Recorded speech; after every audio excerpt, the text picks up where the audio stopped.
आज इस वीडियो के अंतर्गत हम लोग हार्वर्ड की पाठ्य योजना के बारे में जानेंगे। इसके अलावा ब्लूम का मूल्यांकन आयाम तथा मॉरिसन का इकाई आयाम के बारे में बात करेंगे। तो शुरू करते हैं आज का टॉपिक। सबसे पहले हम हार्वर्ड ने क्या धारणा दी थी उसके बारे में जान लेते हैं। हार्वर्ड ने लर्निंग के संबंध में यह कॉन्सेप्ट दिया था कि जो स्टूडेंट होते हैं उनको सभी ज्ञान बाहर से दिया जाता है। इस तरह से उनका जो नॉलेज होती है वो क्या होती है, स्टोर होती रहती है, संचित होती रहती है। यदि नए ज्ञान को यानी कि न्यू नॉलेज को प्रीवियस नॉलेज से रिलेटेड कर दिया जाए तो स्टूडेंट को सीखने में काफ़ी आसानी होती है, यानी कि लर्न करने में काफ़ी आसानी होती है। लर्न करने की कंडीशंस में यूनिट्स को काफ़ी लॉजिकल ढंग से रिप्रेजेंट करना चाहिए। यूनिट्स की क्रियाओं को एक सीक्वेंस में हमें रिप्रेजेंट करना चाहिए। इसके लिए हार्वर्ड ने 5 स्टेप को प्रस्तुत किया या रिप्रेजेंट किया। इन 5 स्टेप के बारे में जान लेते हैं। हार्वर्ड के 5 पद या 5 स्टेप्स ऑफ हार्वर्ड। शिक्षक प्रशिक्षण के दौरान, यानी कि हम किसी शिक्षक का प्रशिक्षण कर रहे हैं उसके दौरान प्रयोग में लाई जाने वाली जो पाठ्य योजनाएं होती हैं, हम जानते हैं कि जब हम किसी क्लास को पढ़ाने जाते हैं तो हम लेसन प्लान तैयार करते हैं। तो लेसन प्लान के बारे में इन्होंने अपने 5 स्टेप बताए हैं। उन 5 स्टेप को जान लेते हैं। सबसे पहले उद्देश्य कथन। उद्देश्य कथन यानी कि जो हमारा उद्देश्य कथन हम जो कह रहे हैं उसका उद्देश्य क्या है। इस पद को तैयारी या प्रस्तावना भी कहा जाता है, जिसे हम इंट्रोडक्शन स्किल भी कहते हैं। इस स्टेप में उद्देश्य कथन पाठ की प्रस्तावना से शुरू किया जाता है। यह पाठ प्रस्तावना विद्यार्थियों के पूर्व ज्ञान पर आधारित होती है, यानी कि जो इंट्रोडक्शन होगा वो जो स्टूडेंट की प्रीवियस नॉलेज है उस पर कम्प्लीटली डिपेंड होगा। इंट्रोडक्शन करने के कई तरीके या मेथड हो सकते हैं। अलग अलग सब्जेक्ट में इंट्रोडक्शन करने के तरीके भी अलग हो सकते हैं, जैसे सीधे सीधे क्वेश्चन पूछकर या कोई पोयम है उसकी कुछ लाइंस पढ़ दी और फिर इसके अलावा कोई हम चित्र दिखा सकते हैं, चार्ट दिखा सकते हैं या कोई स्टोरी सुना सकते हैं। इस तरीके से हमारा उद्देश्य कथन कंप्लीट हो जाता है। नेक्स्ट है प्रस्तुतिकरण या रिप्रेजेंटेशन। प्रस्तुतिकरण, इसमें शिक्षक जो न्यू फैक्ट होते हैं उनको विद्यार्थियों की जो प्रीवियस नॉलेज होती है उनको एक दूसरे से जोड़ देते हैं और फिर उसको रिप्रेजेंट करते हैं। विकासात्मक तथा बोध प्रश्नों की सहायता प्रस्तुतिकरण करता है और इस पद के अंतर्गत टीचर अपनी सुविधा के अनुसार सारे पाठ को 2 या 3 पार्ट्स में डिवाइड कर लेता है। इसके बाद नेक्स्ट है स्पष्टीकरण। हार्वर्ड के आयाम का या स्टेप का जो तीसरा स्टेप है वो क्या है, स्पष्टीकरण। इस स्टेप में जो टीचर होते हैं वो स्टूडेंट के सामने कुछ फैक्ट को ओरली क्या करते हैं, ओरली स्पष्ट करते हैं, उनको क्लैरिफाई करते हैं, जिससे शिक्षक इसमें प्रयास करता है। इस स्टेप को तुलना और संबंध का पद भी कहते हैं, क्योंकि इसमें शिक्षक अर्जित किए गए ज्ञान की पहले से प्राप्त ज्ञान से तुलना करता है तथा उन दोनों के बीच इंटर रिलेशन स्थापित करता है। टीचर नए और पुराने नॉलेज में संबंध स्थापित करता है। इसके बाद नेक्स्ट स्टेप आता है सामान्यीकरण। किसी पाठ को पढ़ने के बाद कुछ ना कुछ कंक्लूजन अवश्य निकाला जाता है। इन कंक्लूजन के बेस पर ही कुछ रूल्स बनाए जाते हैं। इस प्रक्रिया को हम सामान्यीकरण कहते हैं। साइंस, मैथ, ग्रामर आदि में सामान्यीकरण और विषयों की अपेक्षा काफ़ी इजी होता है। सामान्यीकरण का कार्य जहाँ तक संभव हो सके स्टूडेंट से ही कराना चाहिए, क्योंकि इससे स्टूडेंट को काफ़ी डीप में सोचने का मौका मिलता है और उनकी जो इमेजिन करने की पावर होती है वो काफ़ी डेवलप हो जाती है। नेक्स्ट है प्रयोग यानी कि एक्सपेरिमेंट। हार्वर्ड के इस स्टेप का बहुत ज़्यादा ही महत्व है। इस स्टेप में स्टूडेंट को प्रदान किए गए ज्ञान को जो ज्ञान किया जाता है वो इस ज्ञान को स्थायी बनाने के अवसर मिलते हैं और सीखे हुए ज्ञान को नवीन परिस्थितियों में प्रयोग करने के अवसर मिलते हैं। उस स्थिति में ज्ञानार्जन काफ़ी सार्थक हो जाता है। ज्ञान को स्पष्ट करने के लिए तथा नियमों एवं सिद्धांतों की सत्यता सिद्ध करने के लिए विद्यार्थियों को अर्जित ज्ञान के प्रयोग की सुविधाएं प्रदान करनी अति आवश्यक होती हैं। इसके बाद हम हार्वर्ड आयाम में पाठ्य योजना की रूपरेखा, देखिए outline of lesson plan according to Harvard approach, विषय, कक्षा तथा प्रकरण आदि। अगर हम हार्वर्ड के पाठ्य योजना की रूपरेखा की बात करें तो इसमें विषय, कक्षा तथा प्रकरण के बारे में जानते हैं। यह पाठ्य योजना का विशिष्टीकरण तथा सीमांकन होता है। सर्वप्रथम प्रकरण का चयन किया जाता है और किस स्तर पर शिक्षण किया जाए, शिक्षण का दिनांक यानी कि टीचिंग की डेट, क्लास तथा पूर्व निर्धारित कर लिए जाते हैं।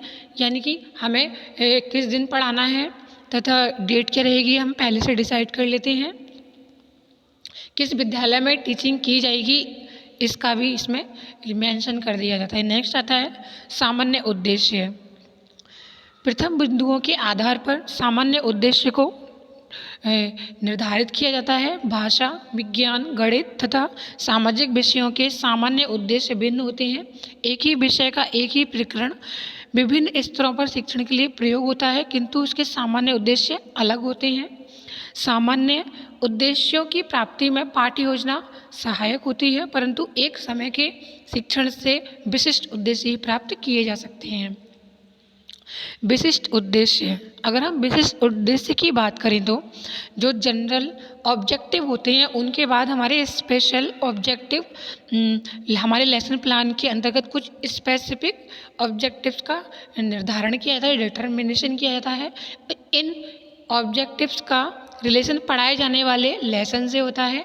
इन स्पेशल ऑब्जेक्टिव्स का निर्धारण हमारी कंटेंट को यानी कि जो हमारा क्यूरिकुलम है, जो हमारा प्रकरण है उसको ध्यान में रखकर किया जाता है। नेक्स्ट आता है उद्देश्य कथन।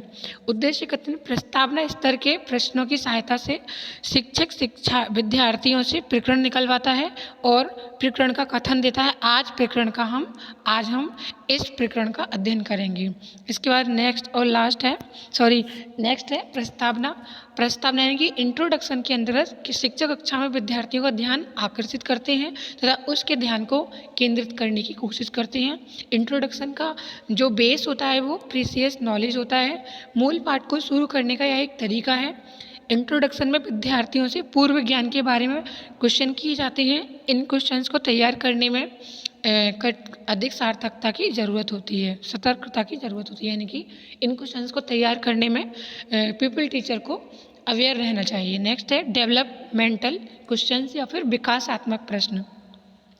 जब पाठ स्टार्ट किया जाता है तो विषय का प्रस्तुतिकरण करने के लिए प्रश्नों को पूछता है, तो जिन्हें हम विकासात्मक प्रश्न कहते हैं। ऐसे प्रश्न पाठ में तार्किक विकास के लिए महत्वपूर्ण होते हैं। नेक्स्ट है श्यामपट्ट सार। शिक्षण प्रक्रिया में ब्लैक बोर्ड के बिना शिक्षक अर्थविहीन होता है। वह शिक्षक के मित्र के रूप में कार्य करता है। शिक्षण में यानी कि टीचिंग में चॉक एंड टॉक मेथड काफ़ी फेमस है। शिक्षक यानी कि टीचर टीचिंग पॉइंट्स तथा उनको एक्सप्लेन करने के साथ साथ उसको ब्लैक बोर्ड पर लिखते जाते हैं और कई बार कंटेंट को सेगमेंट में डिवाइड करके उनको पढ़ाते हैं। अर्थात विद्यार्थियों से अनुसार संक्षिप्त स्पष्ट होनी चाहिए, वाक्यों को अर्थ पूरा निकालना चाहिए, पंक्तियाँ सीधी रखनी चाहिए। इसके बाद नेक्स्ट आता है पुनरावर्ती प्रश्न। ब्लैक बोर्ड को विद्यार्थी उत्तर पुस्तिकाओं में लिख लेते हैं, उसके बाद श्यामपट्ट सार को मिटा दिया जाता है। प्रकरण को दोहराने तथा अभ्यास कराने के लिए प्रश्नों को पूछा जाता है।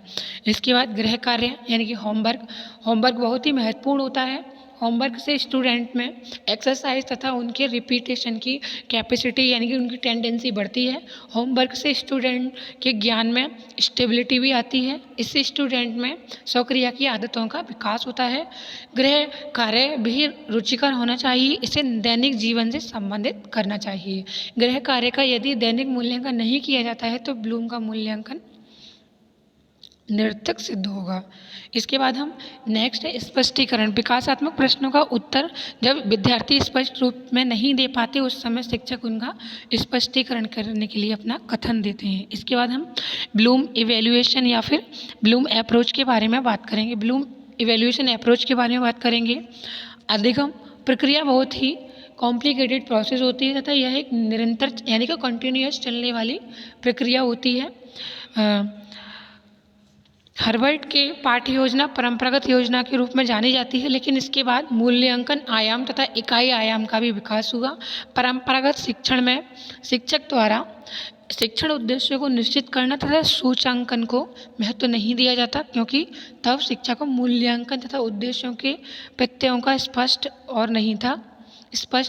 यह एक अनुदेशात्मक अवयव मानी जाती है। इसके प्रयोग से स्वामित्व अधिगम का विकास किया जाता है और शिक्षण के उद्देश्यों की प्राप्ति की जाती है। इसके अंतर्गत सामान्य कक्षा शिक्षण पुनर्वलन प्रविधि सुधारात्मक तथा व्यक्तिगत अधिगम त्रुटियों को सम्मिलित किया जाता है। विषय के कमजोर विद्यार्थियों को अतिरिक्त समय भी दिया जाता है। इस प्रकार ब्लूम का यह अवयव समूह पर आधारित अनुदेशन माना जाता है, जिनका अनुसरण सुधारात्मक शिक्षण में किया जाता है। ब्लूम के स्वामित्व अधिगम अवयव के प्रयोग में अधोलिखित सोपानों का अनुसरण किया जाता है। सबसे पहले हम शैक्षिक उद्देश्यों का निर्धारण करना, इस पे बात करते हैं।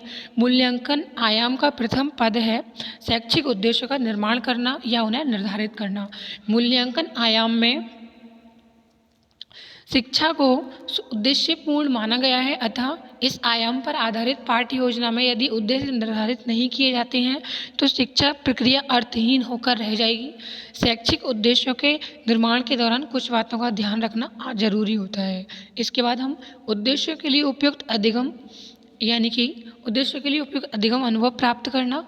अधिगम अनुभवों से अभिप्राय वे साधन हैं जिनकी सहायता से उद्देश्यों को प्राप्त किया जाता है। दिन प्रतिदिन होने वाले अनुभवों को अधिगम अनुभव नहीं कहते।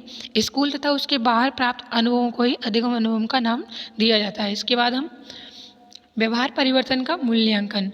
अधिगम के अनुभवों की सहायता से विद्यार्थियों के व्यवहार में परिवर्तन लाया जाता है। इसके मूल्यांकन से उद्देश्यों की प्राप्ति के संबंध में निष्कर्ष निकाला जाता है। अगर अपेक्षित व्यवहार परिवर्तन नहीं हो सके तब इसका तात्पर्य यह होता है कि अधिगम के अनुभव प्रभावशाली नहीं है, इन्हें सुधार करने की ज़रूरत है। व्यवहार परिवर्तन के निम्नलिखित प्रकार कहे जा सकते हैं: ज्ञानात्मक, भावात्मक, क्रियात्मक। इन तीनों पक्षों में परस्पर समन्वय एवं सामंजस्य होता है। इसके बाद हम मॉरिसन या इकाई आयाम यानी कि मॉरिसन और यूनिट अप्रोच के बारे में बात करते हैं।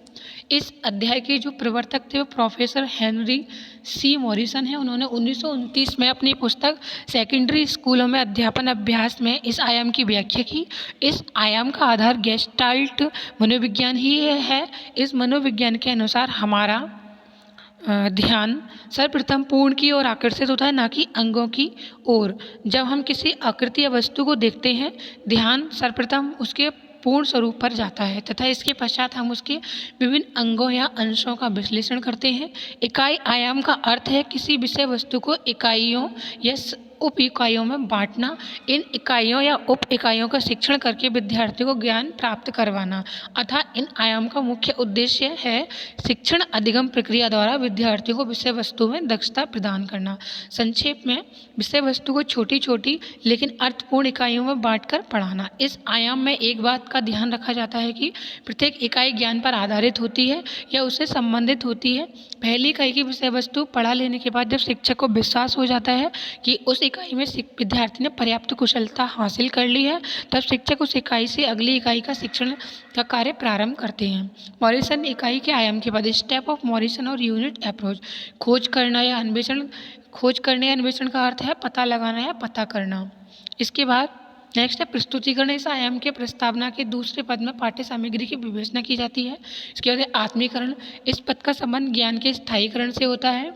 संगठन या व्यवस्थापन। इस पद के दौरान विद्यार्थी अर्जित किए गए ज्ञान को स्वतंत्र रूप से लिखित रूप में प्रस्तुत करते हैं। इसके बाद आवृत्ति या अभिव्यक्तिकरण। इस पद में विद्यार्थी की मौखिक अभिव्यक्ति शामिल है, अर्थात विद्यार्थी ने जो कुछ भी सीखा है उसे वह अपने सहपाठी या शिक्षक को सुनाता है। तो आज हमने हर्बर्ट तथा मॉरिसन के बारे में जाना। आई होप कि आप लोगों को ये वीडियो पसंद आया होगा। वीडियो अच्छा लगा हो तो वीडियो को लाइक एंड शेयर ज़रूर कीजिएगा। मिलते हैं नेक्स्ट वीडियो में नेक्स्ट टॉपिक के साथ। तब तक के लिए नमस्कार।